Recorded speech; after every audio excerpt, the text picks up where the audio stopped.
சுரைக்காய் தினமும் சாப்பிட்றீங்களா? இல்ல இது வெறும் தண்ணீர் தான்னு சைடுல வைக்கிறீங்களா? அதாங்க பெரிய மிஸ்டேக். இந்த சிம்பிள் வெஜிடபிள்ல தான் பாடிக்கு தேவையான hydrations plus digestion support, light detox எல்லாமே இருக்கு.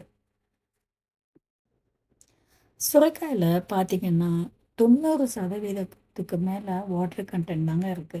அதனால பாடி ஹைட்ரேஷன்ஸ் நேச்சுரலா மெயின்டெயின் ஆகும். அதோட இது லோ கேலரியும் கூட. அதாவது வெயிட் லாஸ் பண்றவங்களுக்கு சூப்பர் சாய்ஸுங்க. ஆனா இது ஜஸ்ட் வாட்டர்ன்னு நினைக்காதீங்க. இதுல நார்ச்சத்து, vitamin C, vitamin B complex, potassium, magnesium, trace amount iron எல்லாமே இருக்கு. இதுல இருக்கும் பாலிபெனால்ஸ், ஆன்டிஆக்சிடன்ட்ஸ் பாடியில இன்ஃப்ளமேஷன்ஸ் குறைக்க ஹெல்ப் பண்ணும்.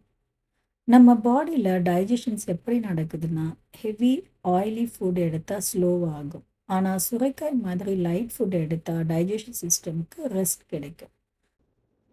இதில் இருக்கும் சால்யுபிள் ஃபைபர் இன்டெஸ்டைனில் நல்ல பாக்டீரியா growth-க்கு சப்போர்ட் பண்ணும். அதாவது கட் ஹெல்த் இம்ப்ரூவ் ஆகும். நல்ல பாக்டீரியா அதிகமாக இருந்தால் இம்யூனிட்டி நேச்சுரலி ஸ்ட்ராங் ஆகும்.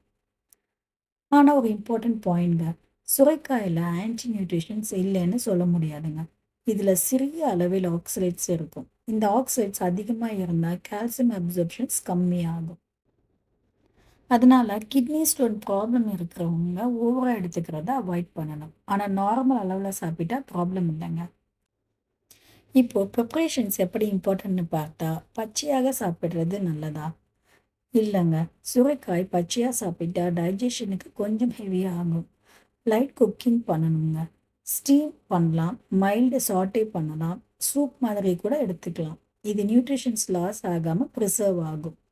நம்ம வீட்டில் சுரைக்காய் சாம்பார், கூட்டு, சூப், ஜூஸ் எல்லாமே பண்ணுவாங்க. ஆனால் ஒரு மிஸ்டேக் என்னென்னா அதிகமாக பாயில் பண்ணுறது. நீங்கள் அதிக நேரம் பாயில் பண்ணீங்கன்னா வாட்டரில் நியூட்ரிஷன்ஸ் போயிடும். அதனால மினிமம் குக்கிங் தான் பெஸ்ட். சுரைக்காயை பீல் பண்ணி ஃப்ரெஷ்ஷாக கட் பண்ணி உடனே குக் பண்ணுறது இம்பார்ட்டண்ட். நீண்ட நேரம் வெளியில் வச்சா ஆக்சிடேஷன்ஸ் ஆகி நியூட்ரிஷன்ஸ் குறையும். இதில் இருக்கும் பொட்டாசியம் என்னன்னா பிளட் ப்ரெஷர் கண்ட்ரோல் பண்ணும். அதனால பிபி ப்ராப்ளம் இருக்கிறவங்க இது நல்ல ஃபுட். அதே நேரம் இதில் சோடியம் குறைவாக இருக்கும். அதனால வாட்டர் ரிட்டென்ஷன்ஸ் கம்மியாகும். ஹேர் ஸ்கின்னுக்கும் இன்டைரக்ட் பெனிஃபிட் இருக்குங்க. ஹைட்ரேஷன்ஸ் இம்ப்ரூவ் ஆனால் ஸ்கின் க்ளோ நேச்சுரலாக கிடைக்கும். கட் க்ளீனாக இருந்தால் ஆக்னி கூட குறையும். இதுதாங்க ரியல் பியூட்டிக்கு சீக்ரெட். ஆனால் ஒரு வார்னிங், சில சமயம் சுரைக்காய் பிட்டர் டேஸ்ட் இருக்கும். அது டாக்ஸிக்காக இருக்கலாம். அந்த மாதிரி பிட்டர் டேஸ்ட் இருந்தால் கண்டிப்பாக சாப்பிடக்கூடாது. வாமிட்டிங், ஸ்டொமக் அப்செட் வர வாய்ப்பு இருக்கு. கான்ஸ்டிபேஷன்ஸ் இருக்கிறவங்களுக்கு இது ஜென்டில் ரிலீஃப் கொடுக்குங்க. டயரியா இருக்கும் போது அதிகமாக எடுத்தால் லூஸ் மோஷன் இன்க்ரீஸ் ஆகும். அதனால சிச்சுவேஷன்ஸ்க்கு ஏற்ப யூஸ் பண்ணணும். 40 வயசு வந்த பிறகு மெட்டபாலிசம் ஸ்லோ ஆகும். அப்போ ஹெவி ஃபுட் அவாய்ட் பண்ணி லைட் வெஜிடபிள்ஸ் இன்க்ளூட் பண்ணணும். அந்த லிஸ்ட்ல ஃபர்ஸ்ட் சாய்ஸ்ல இருக்க வேண்டியது சுரைக்காய் தான். இதோட மெயின் பெனிஃபிட் என்னன்னா பாடிக்கு லோட் இல்லாமல் நியூட்ரிஷன்ஸ் கொடுக்கறது. லிவருக்கு ரெஸ்ட், கட்டுக்கு சப்போர்ட், கிட்னிக்கு ஹைட்ரேஷன்ஸ், ஓவரால் பாடிக்கு ஒரு ரீசெட் மாதிரி எஃபெக்ட்.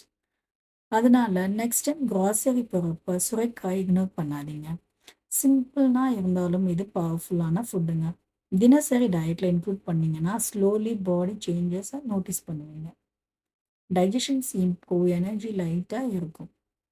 நம்ம ஹெல்த்துக்கு காஸ்ட்லி சூப்பர் ஃபுட்ஸ் வேண்டாமுங்க. இந்த மாதிரி சிம்பிள் லோக்கல் வெஜிடபிள்ஸ் தான் ரியல் சூப்பர் ஃபுட். சரியான முறையில் சாப்பிட்டா தான் ஃபுல் பெனிஃபிட் கிடைக்கும்.